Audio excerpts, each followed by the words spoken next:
This is a very important question that I just got asked, and that is, which version of Ableton should you buy?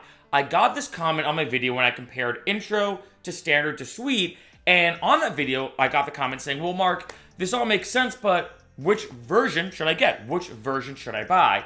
Now, I wanted to answer that comment with another comment I got on that same video, and this comment from Steve was a genius comment. I completely forgot this was a thing. And as he said, and as you can see, he said, one of the best ways, or one option, if actually you want to get into Ableton, is buying a MIDI controller. The main reason why is with most MIDI controllers, it depends, and this changes from time to time as well.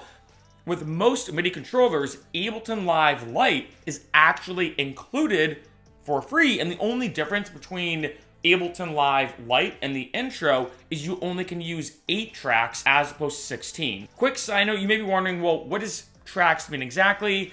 I'm simplifying this a lot, but a track in Ableton is basically one part of your song. So if you think of a song having different layers in terms of synths, vocals, percussion, kicks, white noise, all these different elements, one track is one element in your song, I guess is one way to word that. Now, there are a few tricks you can use to get away with having a very small amount of tracks.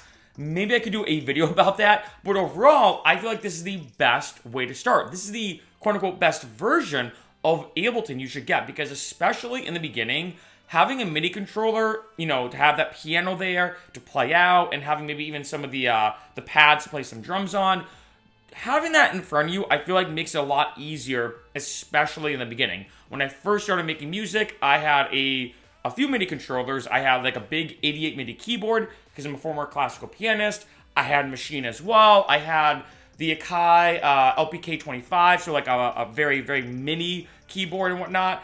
And it was amazing to use those. Now I actually don't use a MIDI controller, but especially in the beginning, why not kill two birds with one stone? Get a MIDI controller so that way you have it in front of you. You can use it however you want. But then also, by getting that MIDI controller, you now get a free version of Ableton. That is the best way to start. One thing I have to say, make sure you do research. Like, I'd almost suggest going to Guitar Center, for example, and just asking the employee, being like, okay, I know this Akai MIDI controller or whatever has, a keyboard on it and pads. Does it include a version of Ableton? It depends product to product, and this also changes over time. For example, talking about DJing, as a side note, I remember the Numark Mix Shack Pro, when I first bought it, this is years ago, it came with a free version of Virtual DJ, which is a DJ type software.